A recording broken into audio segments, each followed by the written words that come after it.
حضرت نوح علیہ السلام اور اہل ایمان پر اللہ کی رحمت، اہل ایمان کو اللہ سبحانہ و تعالیٰ نے محفوظ رکھا کشتی میں سوار کر کے، اور جو باغی قوم تھی، نافرمان قوم تھی، اس کو غرق کر دیا گیا۔ آیات 31 تا 39 تاریخ دہرائی جاتی ہے۔ نوح علیہ السلام کے بعد ایک اور رسول کا تذکرہ نام لیے بغیر کیا گیا، اور جب ان کی قوم نے بھی ان کی مخالفت کی تو اللہ نے پیغمبر اور اہل ایمان کو بچایا اور نافرمانوں کو ہلاک کیا۔ آیات 40 تا 41 ظالموں کا برا انجام، دنیا میں بھی عذاب آیا کرتا ہے اور اس سے بڑا اور سب سے بڑا عذاب ان کے لیے آخرت میں تیار ہے۔ آیات 42 تا 44 ہر دور میں مخالفین حق موجود رہے ہیں۔ اللہ کے پیغمبر علیہ السلام کے ذریعے ایمان والوں کو تسلی بار بار دی گئی کہ آج اگر مکے والے تمہاری مخالفت کر رہے ہیں تو یہ کوئی نیا معاملہ نہیں ہے، ماضی کے واقعات کو بیان کر کے تسلی کا سامان کیا جا رہا ہے اہل ایمان کے لیے۔ آیات 45 تا 49 آل فرعون کی بدبختی۔ آل فرعون سے مراد فرعون والے، اس کا پورا گروہ، اس کی پوری جماعت، اس کے درباری بھی اور اس کے پیچھے چلنے والے بھی، اور ان کی بدبختی کیا کہ اللہ نے موسیٰ علیہ السلام جیسے رسول بھیجے اور ان کو دین سمجھانے کے لیے، حق کی طرف بلانے کے لیے، مگر یہ تکبر کا شکار ہوئے اور پھر بالآخر غرق کر دیے گئے۔ آیت نمبر 50 حضرت مریم اور ابن مریم علیہ السلام پر اللہ کا کرم، حضرت عیسیٰ علیہ السلام کی موجزانہ ولادت کا ذکر ہے، انہیں اور ان کی والدہ کو اللہ نے ایک نشانی بھی قرار دیا۔ آیات 51 تا 53 رزق حلال کا ثمر، اچھے اعمال کی توفیق۔ حلال کمانے کا حکم پیغمبروں کو بھی ہے اور ان کے ذریعے ایمان والوں کو بھی، اور پھر نیک اعمال کرنے کی تلقین، گویا رزق حلال کا ایک اہم نتیجہ اعمال صالحہ کی صورت میں سامنے آتا ہے۔ آیات 54 تا 56 غافلوں کے لیے وعید، وہ جو اللہ کو اور آخرت کو بھلائے بیٹھے ہیں، بتایا جا رہا ہے بے مقصد زندگی بسر کرنے والوں کا انجام بھی برا ہوگا۔ آیات 57 تا 61 مؤمنوں کی باطنی کیفیات، اخلاص کے ساتھ عمل کرتے ہیں اور نیک اعمال کرنے کے بعد بھی ڈرتے رہتے کہ پتہ نہیں کہ عمل اللہ کے قبول ہوگا یا نہیں، بعد میں اس پر مزید بات ہوگی انشاءاللہ۔ آیات 62 تا 63 انسانوں کی اکثریت کچھ اور ہی سرگرمیوں میں مصروف ہے، مراد ہے وہ گناہوں کے اندر اور کبائر کے اندر، یعنی بڑے گناہوں کے اندر مبتلا ہیں۔ آیات 64 تا 71 مشرکین مکہ پر عذاب کیوں آیا؟ بات یہی کہ پیغمبر کو جانتے بوجھتے رد کیا اور دل گواہی دے رہے تھے، مگر اس کے باوجود تکبر و تعصب میں آ کر رد کیا جب، تو اللہ تعالیٰ کی پکڑ کا یہ لوگ بھی شکار ہوئے۔ آیات 72 تا 77 نبی اکرم صلی اللہ علیہ وسلم کی دل جوئی کہ اے پیغمبر علیہ السلام، مخالفین کی مخالفت سے آپ دل چھوٹا نہ کیجیے گا، اور دراصل یہ تسلی ایمان والوں کو عطا کی جا رہی ہے رسول اللہ صلی اللہ علیہ وسلم کے ذریعے۔ آیات 78 تا 83 اللہ کے احسانات اور بندوں کی ناشکری۔ اللہ کی عطا میں تو کوئی کمی نہیں، مگر بندے ہیں کہ ناشکری پر اکثر اڑے رہتے ہیں۔ آیات 84 تا 89 سوچنے پر مجبور کر دینے والے 3 سوالات۔ اللہ نے غور و فکر کی دعوت دی۔ زمین کو آسمان کو پیدا کرنے والا کون؟ تمہیں پیدا کرنے والا کون؟ تمہاری حاجات کو پورا کرنے والا کون؟ تمہیں رزق دینے والا کون؟ جب وہ اللہ ہی ہے تو اس اللہ کے ساتھ جھوٹے معبودوں کے پرستش کیوں کرتے ہو؟ آیات 90 تا 92 اللہ سچا ہے اور شرک کرنے والے جھوٹے ہیں، ان کے عقائد بھی باطل اور ان کا طرز عمل بھی باطل ہے۔ آیات 93 تا 98 ایمان افروز دعائیں، عذاب سے بچنے کے لیے بھی دعا بتائی گئی اور شیاطین کے حملوں سے بچنے کے لیے بھی دعا سکھائی گئی ہے اس مقام پر۔ اس کے بعد سورۃ المؤمنون کی آیات 99 تا 100 غافل انسان کی حسرت ناک موت، جب موت آتی ہے تو تمنا کرتا ہے اللہ ایک موقع مجھے دے دے اور میں نیک عمل کر لوں جو میں چھوڑ بیٹھا، مگر موت کے ساتھ ہی مہلت ختم ہو جاتی ہے۔ آیات 101 تا 103 قیامت کے روز فیصلہ اعمال کے وزن پر ہوگا، اعمال ہو بھی ایسے کہ جن کا وزن کیا جا سکے۔ سورۃ الکہف میں ہم پڑھ چکے، کچھ لوگ ہوں گے جن کے اعمال کا وزن بھی نہیں کیا جائے گا۔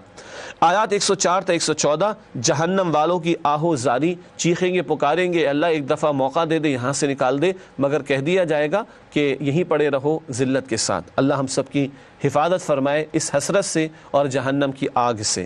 آخر میں آیات 115 تا 118 دلوں کو ہلا دینے والی آیات مبارکہ۔ اللہ تعالیٰ کہتے ہیں میں نے تمہیں بے مقصد پیدا نہیں کیا، اور اللہ کی شان بہت بلند ہے اس بات سے کہ بیکار کسی شے کو پیدا کرے، مگر لوگ غفلت میں پڑے ہوئے ہیں۔ ناظرین کرام، الحمدللہ سورۃ المؤمنون کی آیات کا جائزہ آپ کی خدمت میں پیش کیا گیا۔ اب اس کے بعد چلتے ہیں چند منتخب آیات کے مطالعے کی طرف سورۃ المؤمنون کے حوالے سے۔ سب سے پہلے آیات 1 تا 11 جن کا ذکر پہلے بھی ہوا، جنت الفردوس کن کے لیے؟ ایمان والوں کی صفات کا ذکر آ رہا ہے اور ان کے لیے جنت الفردوس کا وعدہ دیا جا رہا ہے۔ ارشاد ہوتا ہے یہ پہلی 6 آیات، قد افلح المؤمنون الذین هم فی صلاتهم خاشعون والذین هم عن اللغو معرضون والذین هم للزکاة فاعلون والذین هم لفروجهم حافظون الا علی ازواجهم او ما ملکت ایمانهم فانهم غیر ملومین۔ ان پہلی 6 آیات کا ترجمہ۔ بے شک کامیاب ہو گئے اہل ایمان جو اپنی نماز میں عاجزی اختیار کرتے ہیں اور جو غیر ضروری کاموں سے دور رہتے ہیں اور جو تزکیہ کرتے رہتے ہیں اور جو اپنی شرمگاہوں کی حفاظت کرتے ہیں سوائے اپنی بیویوں کے یا اپنی کنیزوں کے، تو اس معاملے میں ان پر کوئی ملامت نہیں۔ یہ بہت تفصیل طلب باتیں ہیں، تاہم اشارتاً چند باتیں۔ کامیاب کون سے ایمان والے ہوں گے؟ جو فقط ایمان کا دعویٰ نہ کرے، عمل بھی کرے۔ ایک عمل کیا بیان ہوا؟ نمازوں میں خشوع یعنی عاجزی اختیار کرتے، پوری توجہ کے ساتھ نماز کا اہتمام۔ دوسری بات کیا بیان ہوئی؟ لغو یعنی بیکار باتوں سے بچتے ہیں۔ کیوں؟ ایمان والوں کو پتہ ہے کہ زندگی ایک ایسٹ نہیں بلکہ لائبلٹی ہے، اس زندگی کو امانت سمجھتے ہیں اور کل کی تیاری کرتے۔ فضول اور بیکار باتوں کے لیے ایمان والوں کے پاس وقت نہیں ہونا چاہیے۔ تیسری بات، وہ تزکیے کا عمل کرتے ہیں۔ زکوٰۃ بھی جو ادا کرتے تو مال کی محبت کو نکالتی، اس سے دل پاک ہوتا ہے۔ تزکیے کا عمل کیا ہے؟ گناہوں سے اپنے آپ کو بچانا اور نیکیوں میں آگے بڑھانا۔ کیوں؟ یہ گناہ ہماری روحانی ترقی میں رکاوٹ ہے اور نیکیاں ہماری روحانی ترقی میں معاونت فراہم کرتی ہیں۔ تو گناہوں سے بچتے رہنا اور خیر کے کاموں میں آگے بڑھتے رہنا، یہ مستقل عمل ہے تزکیے کا۔ چوتھی بات، شرمگاہوں کی حفاظت کرتے ہیں۔ اس سے ایک مراد تو اپنے سطر کو ڈھانپنا، یعنی وہ حصہ جسم کا جس کو ہر حال میں ڈھانپنا ضروری ہے، اس کا بھی اہتمام ہوتا ہے، اور اپنی عفت اور حیا کی بھی حفاظت کرتے۔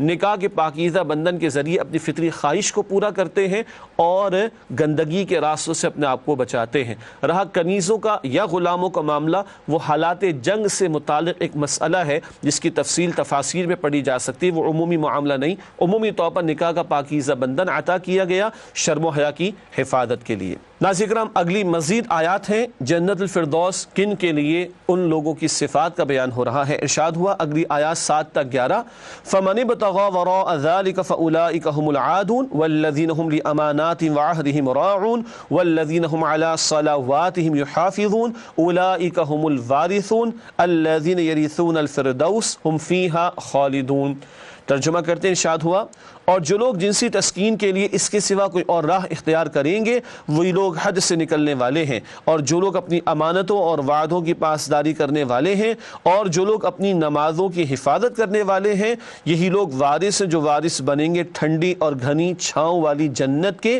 وہ اس میں ہمیشہ رہنے والے ہوں گے۔ اللہ تعالی ہمیں ان میں شامل فرمائے۔ یہ تو ہوا ترجمہ ان آیات کا۔ مزید کیا بات آئی کہ وہ نکاح کے پاکیزہ بندھن کو چھوڑ کر زنا کے اور حرام کے ناجائز راستے اختیار کرنے والے، یہی حد سے بڑھنے والے، یہ حرام کام ہے، اس سے شریعت نے روکا۔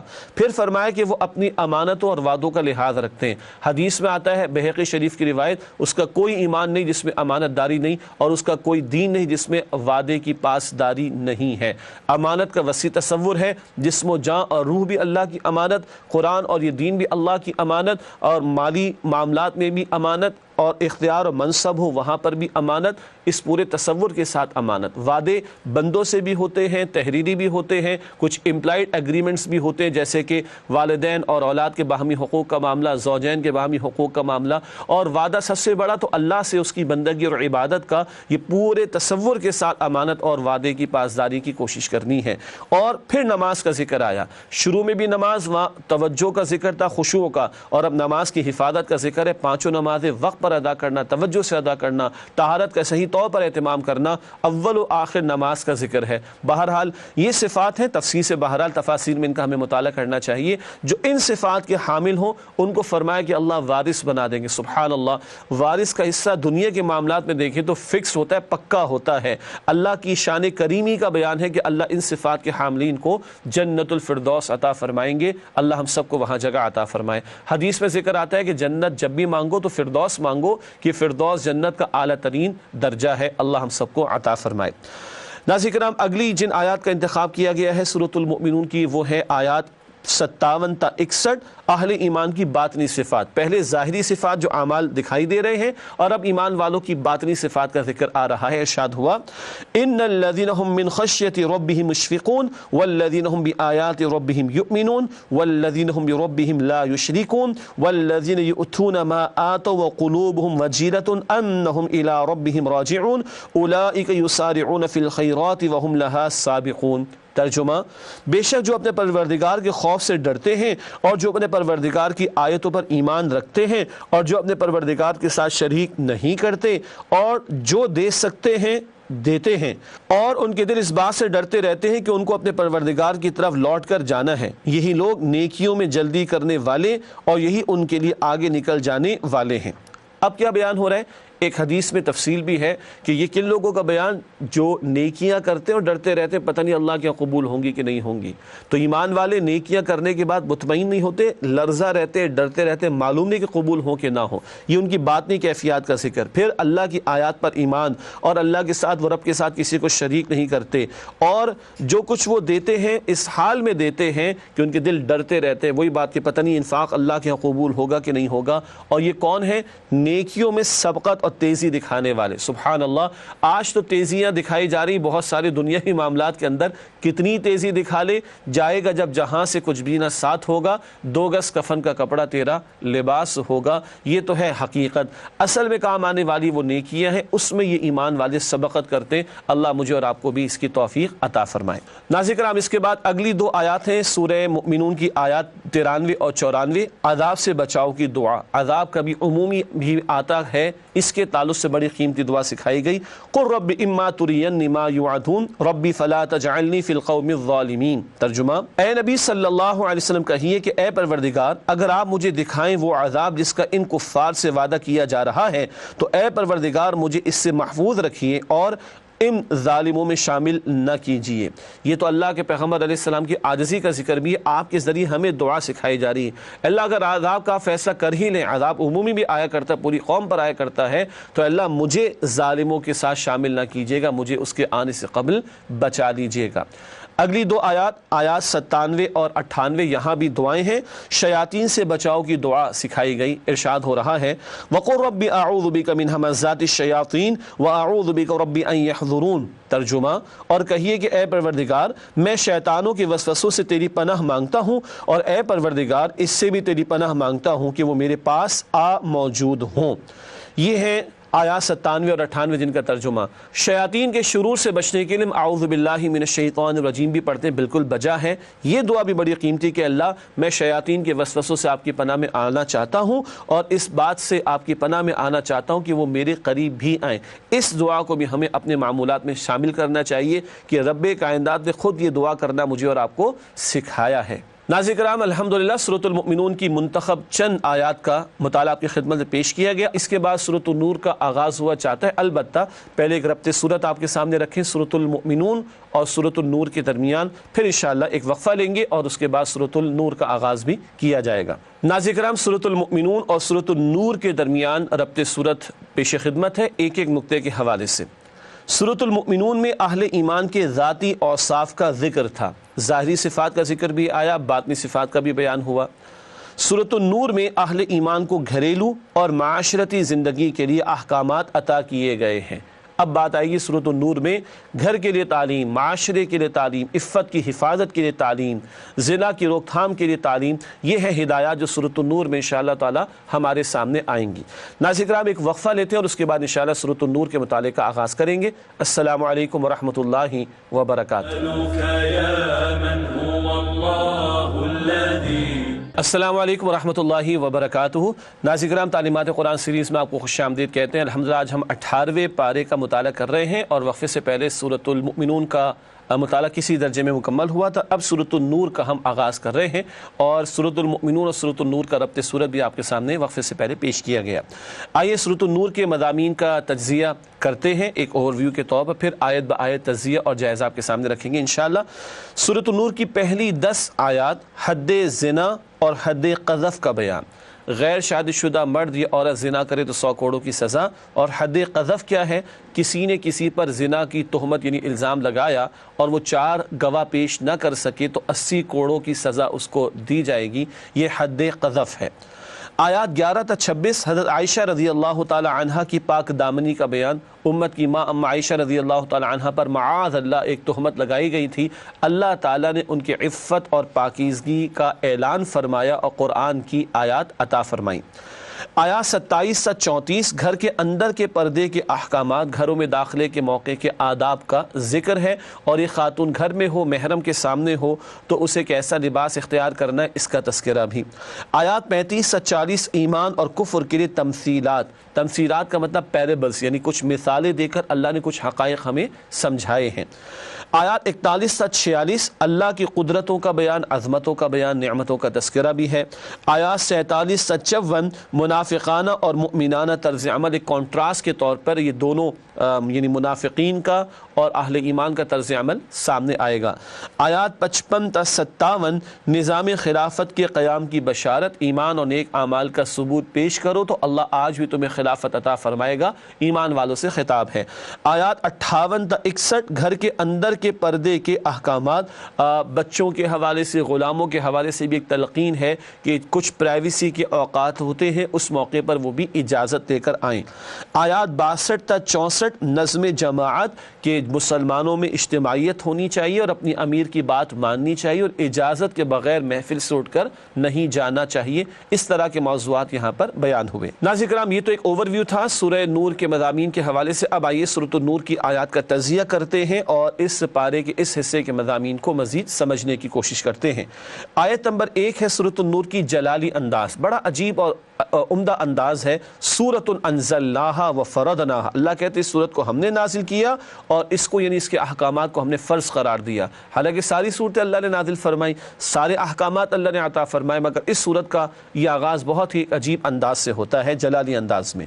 آیات 2 تا 3 حد زنا کا بیان، البتہ اللہ کے پیغمبر علیہ السلام نے وضاحت فرمائی ہے کہ 100 کوڑوں کی سزا جو اس مقام پر ذکر کی گئی، یہ غیر شادی شدہ مرد یا عورت زنا کرے اور جرم ثابت ہو تو یہ سزا ہے۔ شادی شدہ مرد یا عورت زنا کا ارتکاب کرے تو رجم کی سزا ہے، اسٹوننگ ٹو ڈیتھ، پتھر مار مار کے قتل کیا جائے گا، اس پر ساری امت کا اتفاق ہے۔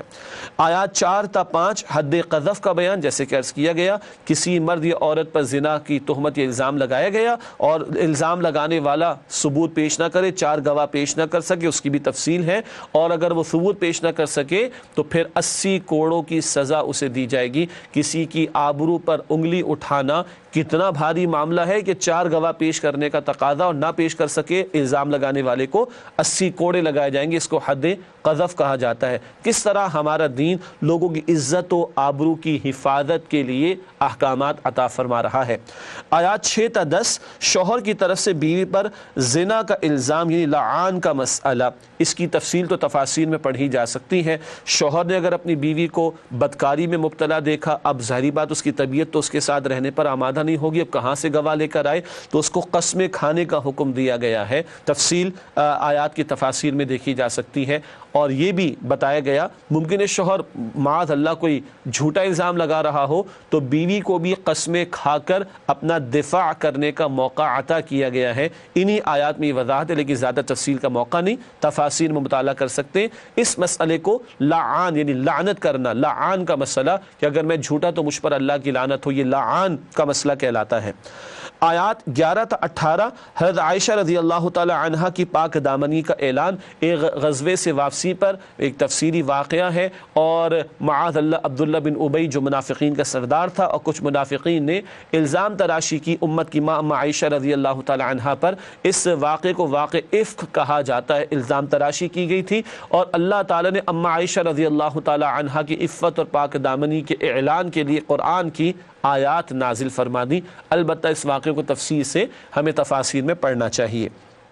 پھر آیات 19 تا 20 مسلمانوں میں بے حیائی پھیلانے والوں کا برا انجام دنیا اور آخرت میں دردناک عذاب ہوگا، یہ تذکرہ بعد میں انشاءاللہ آپ کے سامنے مزید کریں گے۔ آیت نمبر 21 اللہ کا فضل نہ ہو تو کوئی بھی پاکیزہ نہیں رہ سکتا، الزام دوسروں پر لگاتے ہو، دوسروں کے بارے میں تمہارا گمان اچھا ہونا چاہیے اور دوسروں سے بڑھ کر اپنی فکر زیادہ کرنی چاہیے۔ آیت نمبر 22 دوسروں کی زیادتی معاف کر دو، اللہ بھی تمہارے گناہ معاف فرما دے گا، تم بندوں کو معاف کرو گے اللہ تمہیں معاف فرما دے گا، معاف کرنے کی تلقین اس مقام پر کی گئی ہے۔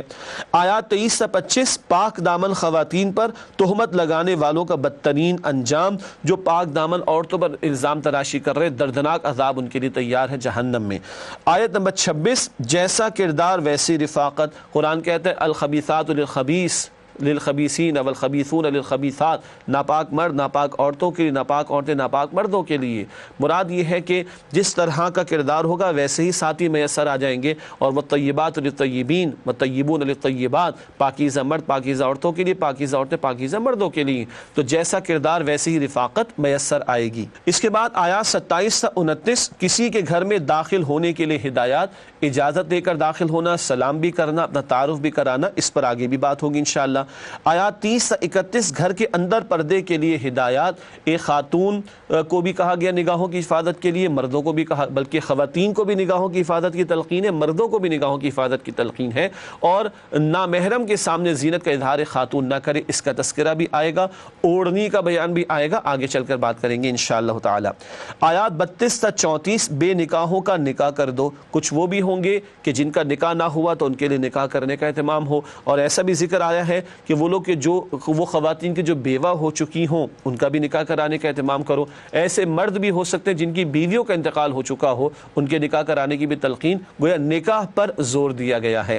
آیت نمبر 35، نور ایمان کے لیے تمثیل، تمثیل کہتے ہیں پیرابل کو، ایمانی حقائق بڑے گہرے ہیں، لطیف ہیں، اللہ نے ہمارے مشاہدات میں سے کچھ مثالیں دے کر ان حقائق کو سمجھایا۔ حقیقی ایمان ایک بندے مومن کے دل میں کیسا ہوتا ہے، اس کے لیے بہت ہی خوبصورت لیکن بہرحال بہت ہی ایک لطیف انداز سے تمثیل اس مقام پر بیان کی گئی، جس کو بیان کرنا بہرحال کبھی کبھی اہل علم بیان فرماتے ہیں کہ بعض مدرسین کے لیے مشکل ہو جایا کرتا ہے، بہرحال تفصیل سے اس کا مطالعہ کسی تفسیر سے ہمیں کرنا چاہیے۔ بہت عمدہ مثال ہے نور ایمان کو سمجھنے کے لیے، بندہ مومن کے دل میں نور ایمان کی مثال کیسی تمثیل عطا کی گئی۔ آیات 36 سے 38، نور ایمان کے ثمرات، ایمان دل میں واقعتاً ہو تو اللہ کی ذات ہر شے سے بڑھ کر مطلوب اور محبوب ہو جاتی ہے، پھر کوئی شے اللہ کے ذکر سے، نماز سے اور زکوٰۃ ادا کرنے سے بندے کو، اور تجارت وغیرہ کوئی شے روک نہیں سکتی، اور پھر یہ بندے جب دل میں ایمان ہو تو آخرت کے حوالے سے فکر مند اور خوفزدہ بھی رہتے ہیں۔ آیت نمبر 39، اخلاص سے خالی اعمال کے لیے تمثیل، جیسے کسی صحرا میں لہریں اٹھتی ہوں، وہ تو مٹی کا طوفان، یہ تودے ہوتے ہیں تو آدمی کو پانی محسوس ہوتا ہے، اسی طرح جو اخلاص کے بغیر عمل کر رہا ہے، ظاہر کی نیکی تو دکھائی دے رہی ہے مگر کل ہاتھ پلے کچھ نہیں پڑے گا، اخلاص کے بغیر عمل اللہ کے ہاں ناقابل قبول۔ آیت نمبر 40، ایمان اور عمل دونوں سے محرومی کے لیے تمثیل، ایک اور تمثیل یا پیرابل اللہ نے عطا فرمائی، نہ دل میں ایمان، نہ جھوٹ موٹ کی کوئی نیکی، تاریکی پر تاریکیاں ہیں، ایسے تاریک لوگوں کے لیے انتہائی تاریکی کی ایک تمثیل ہے یا پیرابل ہے یا مثال ہے جو آیت نمبر 40 میں بیان کی گئی۔ آیات 41 سے 66، اللہ کی عظمت و قدرت کا بیان، اللہ کی نعمتوں کا ذکر بھی آیا ہے۔ آیات 47 سے 50، منافقانہ طرز عمل، جب اللہ اور اللہ کے رسول علیہ السلام کے احکامات کی طرف بلایا جاتا ہے بہانے بناتے فرار اختیار کرتے ہیں۔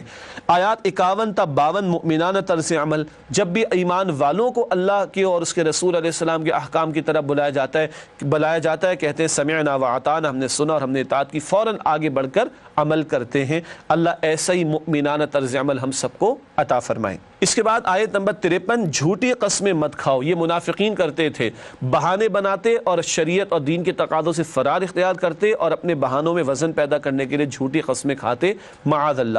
آیت نمبر 54، رسول اللہ صلی اللہ علیہ وسلم کی ذمہ داری صرف حق پہنچا دینا ہے، منوانا نہیں ہے۔ آیات 55 تا 57، نظام خلافت آ کر رہے گا، اللہ کے پیغمبر علیہ السلام کی اطاعت پر بھی ان آیات میں زور ہے اور نظام خلافت کے قیام کی طرف توجہ بھی دلائی گئی۔ شرط یہ ہے کہ تم اللہ پر ایمان مضبوط رکھو اور نیک اعمال کا ثبوت پیش کرو، اللہ کے ساتھ مخلص ہو جاؤ تو اللہ کی مدد تمہارے شامل حال ہوگی اور اللہ تمہیں بھی خلافت عطا فرمائے گا پچھلے لوگوں کی طرح۔ آیات 58 تا 59، گھر کے اندر پردے کے لیے احکامات، گھروں میں کچھ چھوٹے بچے بھی ہوتے ہیں، جس دور میں قرآن نازل ہو رہا تھا غلام بھی ہوا کرتے تھے، تو یہ گھر میں تو آتے جاتے رہتے، کوئی حرج کی بات نہیں، لیکن نماز فجر سے قبل کا وقت اور ظہر کے وقت جب آرام کرتے تھے عرب، اور رات کو عشاء کے بعد جب آرام کا وقت ہوتا ہے، یہ پرائیویسی کے اوقات ہیں، ان اوقات میں چھوٹے بچوں کو بھی سمجھایا گیا ہے اور غلاموں کو بھی کہ وہ بھی کمروں میں آئیں تو اجازت دے کر آئیں، کیونکہ یہ ایسے مواقع جو پرائیویسی کے ہیں، زوجین کا تعلق قائم ہونے کا بھی امکان ہوتا ہے، یا یوں کہیے کہ آدمی کچھ کم لباسی میں بھی ہوتا ہے، تو جو گھر کے اندر ہیں ان کو بھی ان مواقع پر رہنمائی دی گئی ہے اجازت لینے کی۔ آیت نمبر 60، بوڑھی خواتین کے لیے پردے کے حکم میں رعایت، نوٹ کیجئے گا سورۃ النور سے پہلے سورۃ الاحزاب نازل ہو چکی تھی۔ سورۃ النور 6 ہجری میں نازل ہوتی ہے، سورہ احزاب 5 ہجری میں نازل ہو گئی۔ سورہ احزاب میں جلباب بڑی چادر کا ذکر ہے، اور تفصیل یہ ہے کہ خاتون جب نامحرم کے سامنے گھر سے باہر نکلے تو پورے جسم کو بھی چھپانا ہے، چہرے کو بھی چھپانا ہے۔ یہ تفصیل سورہ احزاب کی آیت 59 میں بیان ہوگی، بعد میں پڑھیں گے انشاءاللہ تعالی۔ سورہ نور بعد میں آئی۔ اب ایک وہ خاتون جو بوڑھی ہو چکی ہے اور ایسا بڑھاپا کہ نکاح کی کوئی آرزو تمنا بھی نہیں اور وہ کسی کے لیے فتنہ بھی نہیں بن سکتی، بشرطے کہ بن سور کر نہ نکلے۔ قرآن کہتا ہے اس مقام پر بننے ٹھنڈے کا اگر شوق ہے تو پھر وہ بھی پورے پردے کا اہتمام کرے، ورنہ بوڑھی عورت کے لیے تخفیف ہے کہ وہ بہت بڑی چادر یا جلباب کے بجائے بڑا دوپٹہ لے لے، وہ بھی کافی ہے۔ اگر وہ چہرے کو کھول بھی لے تو اس کے لیے کوئی حرج نہیں، مگر یہ بوڑھی خاتون کے لیے کہا گیا۔ البتہ اس مقام پر یہ بھی کہا گیا یہ بھی بچتی رہیں اور پورے ہی پردے کا اہتمام کرے تو ان کے لیے زیادہ بہتر ہوگا۔ آیت نمبر 61، گھروں میں داخلے کے لیے اجازت اور سلام کرنے کا حکم۔ جب گھروں میں جا رہے ہو دوسروں کے تو سلام بھی کرنا ہے اور اجازت بھی لینی ہے۔ اجازت ملے تو بہت اچھی بات، اور اگر معذرت کر لی جائے تو واپس بھی چلا جائے انسان۔ یہ بات پچھلی آیات میں آئی تھی، میں نے ابھی آپ کے سامنے عرض کی۔ البتہ گھروں میں داخلے کے وقت اجازت لینے اور سلام کرنے کی بھی تلقین ہے۔ آیات 62 تا 63 نظم جماعت کا بیان۔ کیا مطلب؟ اللہ کے پیغمبر علیہ السلام امام الانبیاء بھی ہیں اور مسلمانوں کے امیر بھی ہیں۔ ایک جماعت قائم ہو چکی تھی، جماعت کے امیر کی بات ماننا ضروری۔ اجتماعی کام کے لیے بلایا گیا تو بغیر اجازت اٹھ کر نہ جانا۔ منافقین تو سٹک لیتے تھے، کھسک لیتے تھے، چوری چھپے نکل جاتے تھے کہ پتہ نہیں کون سا انفاق کا اور اللہ کی راہ میں جنگ کا تقاضا آئے گا۔ نہیں، ایمان والوں کی شان کیا ہے کہ جب اجتماعی کام کے موقع پر موجود ہوں تو اجازت کے بغیر وہاں سے اٹھ کر نہیں جانتے۔ اور آخری آیت نمبر 64 سورۃ النور کی، اللہ جانتا ہے ہم کس حال پر ہیں، اللہ کو خوب معلوم ہے کس کے دل میں واقعتاً ایمان ہے اور کون جھوٹا ایمان کا دعوے دار ہے اور منافق بنا بیٹھا ہے۔ کل قیامت کے دن اللہ تعالیٰ سب کچھ کھول کر رکھ دیں گے۔ اللہ تعالیٰ ہم سب کے حساب کو آسان فرمائیں۔ ناظرین کرام، الحمدللہ سورۃ النور کی آیات کا تجزیہ اور جائزہ بھی آپ کے سامنے پیش کیا گیا۔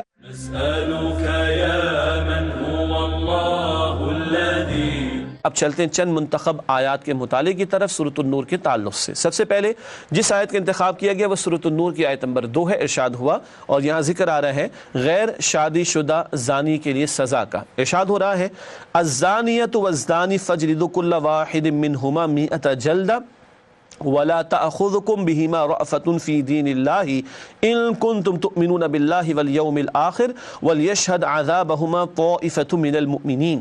یہ سورہ نور کی آیت نمبر 2 ہے۔ بہت قیمتی ایک دو باتیں اور بھی اس میں آ رہی ہیں سزا کے بیان کے علاوہ، توجہ فرمائیے گا۔ بدکاری کرنے والی عورت اور بدکاری کرنے والا مرد، جب ان کی بدکاری ثابت ہو جائے تو دونوں میں سے ہر ایک کو 100 کوڑے مارو، اور اگر تم اللہ اور روز آخرت پر ایمان رکھتے ہو تو تمہیں ان پر ہرگز ترس نہ آئے، اور چاہیے کہ ان کی سزا کے وقت مسلمانوں کی ایک جماعت بھی موجود ہو۔ 3 باتیں عرض کروں گا۔ پہلی بات، یہ 100 کوڑوں کی سزا ہے غیر شادی شدہ مرد یا عورت زنا کرے اس کے لیے۔ کیوں؟ اللہ کے پیغمبر علیہ السلام نے سنت سے واضح فرمایا، اور اس بات پر امت کا اجماع اور کنسنسس بھی ہے کہ شادی شدہ مرد یا عورت زنا کا ارتکاب کرے اور جرم ثابت ہو جائے تو اس کو تو قتل کیا جائے گا، رجم کیا جائے گا پتھر مار کر۔ اتنی شدید سزا ہے، تاریخ میں کم ہی واقعات ملیں گے جب اس سزا کا نفاذ ہوا ہو۔ مقصد کیا ہے؟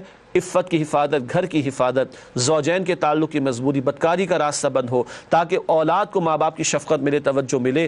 جب زنا کے دھندے عام ہو تو زوجین کو ایک دوسرے پر اعتبار نہیں تو اولاد پر توجہ کیسے ہوگی؟ اس پورے پرسپیکٹیو میں اس بات کو ذہن میں رکھیے۔ بہرحال اصولی بات نمبر 1، 100 کوڑوں کی سزا غیر شادی شدہ مرد یا عورت زنا کرے اس کے لیے، اور شادی شدہ اگر یہ جرم کا ارتکاب کرے، سزا جرم ثابت ہو جائے تو پھر رجم کی سزا۔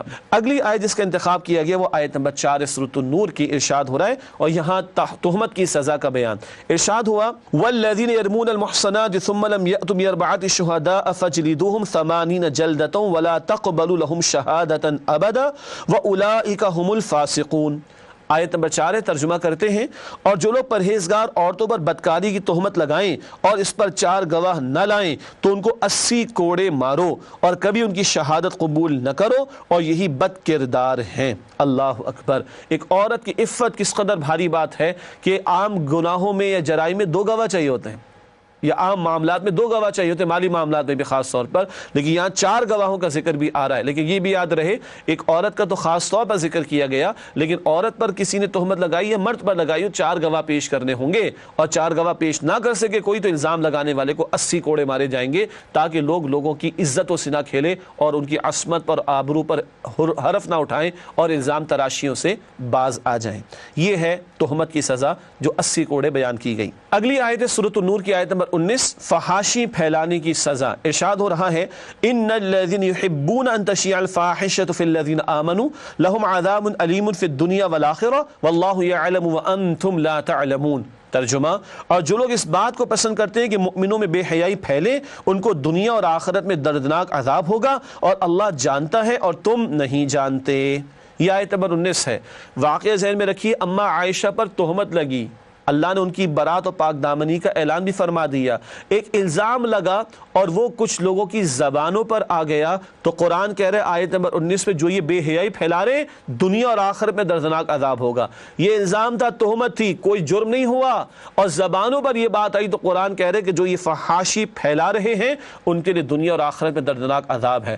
اگلی آیت ہے سورۃ النور کی آیت نمبر 27، گھروں میں داخلے کے آداب کے حوالے سے۔ ارشاد ہوا، یا ایھا الذین آمنوا لا تدخلوا بیوتا غیر بیوتکم حتی تستأنسوا وتسلموا علی اہلها ذالکم خیر لکم لعلکم تذکرون۔ ترجمہ، مومنوں اپنے گھروں کے سوا دوسرے لوگوں کے گھروں میں گھر والوں سے اجازت لیے اور ان کو سلام کیے بغیر داخل نہ ہوا کرو، یہ تمہارے حق میں بہتر ہے، اور ہم یہ نصیحت اس لیے کرتے ہیں تاکہ تم یاد رکھو۔ اس کے بعد اگلی اور آخری آیت جس کا انتخاب کیا گیا مطالعے کے اعتبار سے وہ سورہ نور کی آیت نمبر 55 ہے، وعدہ خلافت، خلافت کا وعدہ اللہ کی طرف سے ارشاد ہوا، وعد اللہ الذین آمنوا منکم وعملوا الصالحات لیستخلفنہم فی الارض کما استخلف الذین من قبلہم ولیمکنن لہم دینہم الذی ارتضی لہم ولیبدلنہم من بعد خوفہم امنا یعبدوننی لا یشرکون بی شیئا ومن کفر بعد ذلک فاولئک هم الفاسقون۔ ترجمہ، جو لوگ تم میں سے ایمان لائے اور نیک کام کرتے رہے ان سے اللہ کا وعدہ ہے کہ ان کو زمین میں خلافت عطا فرمائے گا جیسا ان سے پہلے لوگوں کو خلیفہ بنایا تھا، اور ان کے دین کو جسے اس نے ان کے لیے پسند کیا ہے مستحکم و پائیدار کرے گا، اور خوف کے بعد ان کو امن بخشے گا۔ وہ میری عبادت کریں گے اور میرے ساتھ کسی چیز کو شریک نہ بنائیں گے، اور جو اس کے بعد کفر کرے تو ایسے لوگ بد کردار ہیں۔ خلافت کا وعدہ ہے ایمان والوں سے اور نیک اعمال کرنے والوں سے، اللہ غلبہ عطا فرمائے گا، خلافت عطا فرمائے گا دنیا میں بھی، مگر جو تم اللہ کے بندے تو بنو، ایمان کے تقاضے تو پورے کرو، نیک اعمال کا تقاضا تو پورا کرو، پھر اللہ خلافت بھی عطا فرمائے گا۔ ناظرین کرام، الحمدللہ سورۃ النور کی منتخب آیات کا مطالعہ بھی ہوا مکمل۔ سورۃ النور کے بعد سورۃ الفرقان کا آغاز ہوتا ہے اور اس کی چند آیات 18ویں پارے میں شامل ہیں۔ ہم ربط سورت اگلی نشست میں آپ کے سامنے رکھیں گے، البتہ تجزیہ آپ کے سامنے سورۃ الفرقان کا رکھتے ہیں۔ سورۃ الفرقان کے مضامین کا تجزیہ، پہلی 3 آیات اللہ کی عظمت و قدرت کا بیان ہے، پھر آیات 4 تا 34 مشرکین مکہ کے اعتراضات اور ان کا جواب، آیات 35 تا 44 رسولوں کی قوموں کے ساتھ کشمکش، آیات 45 تا 62 اللہ کی نعمتیں اور قدرتیں، آیات 63 تا 76 قرآن کا انسانی مطلوب عباد الرحمن کی صفات اگلی نشست میں پڑھیں گے انشاءاللہ۔ آیت نمبر 77 مشرکین مکہ کے لیے آخری دھمکی ہے اللہ کی طرف سے۔ ناظرین کرام، اس کے بعد آیات کا تجزیہ آپ کے سامنے رکھیں گے، سورۃ الفرقان کی 20 آیات کا جو 18ویں پارے میں شامل ہیں۔ پہلی 3 آیات اللہ کی عظمت و قدرت کا ذکر ہے، آیات 4 تا 6 قرآن حکیم پر 2 اعتراضات، معاذ اللہ یہ مشرکین کے اعتراضات، ان کے جوابات دیے گئے۔ آیات 7 تا 9 نبی اکرم صلی اللہ علیہ وسلم مشرکین کے 5 اعتراضات، معاذ اللہ ان کے ساتھ کوئی فرشتہ نازل کیوں نہ ہوا، انہوں نے کوئی نہر جاری کر کے کیوں نہیں دکھائی، ان کے پاس کوئی خزانہ کیوں موجود نہیں، اس طرح کی باتیں کرتے معاذ اللہ۔ آیات 10 تا 11 اعتراضات کا جواب اللہ نے دیا۔ آیات 12 تا 16 کون سا انجام پسند ہے طے کر لو، بدترین جہنم یا اعلیٰ ترین جنت، اللہ ہمیں جہنم سے محفوظ رکھے اور جنت الفردوس میں جگہ عطا فرمائے۔ آیات 17 تا 19 جنہیں شریک ٹھہرا دیا تھا وہی مشرکین کے خلاف گواہی دیں گے، یہ جھوٹے معبود ان کے خلاف ہی ہو جائیں گے۔ اور آیت نمبر 20 مشرکین کے اعتراض کا جواب پھر دیا ہے اللہ سبحانہ و تعالی نے۔ ناظرین کرام، اسی کے ساتھ 18 پارے کے مضامین اور آیات کا تجزیہ مکمل ہوا۔ پروگرام کے آخر میں ہمیشہ کی طرح نبی اکرم صلی اللہ علیہ وآلہ وسلم کا ایک فرمان پیش خدمت ہے، فرمان نبوی صلی اللہ علیہ وآلہ وسلم، اس قرآن کے عجائبات کبھی ختم نہ ہوں گے اور اہل علم اس سے کبھی سیر نہ ہوں گے، اور کثرت تلاوت کے باعث یہ کبھی پرانا نہ ہوگا۔ یہ جامع ترمذی کی روایت ہے۔ اللہ تعالی ہم سب کو قرآن حکیم سے مزید مضبوطی عطا فرمائے۔ وآخر دعوانا ان الحمدللہ رب العالمین، والسلام علیکم ورحمۃ اللہ وبرکاتہ۔ نسألك يا من هو الله الذي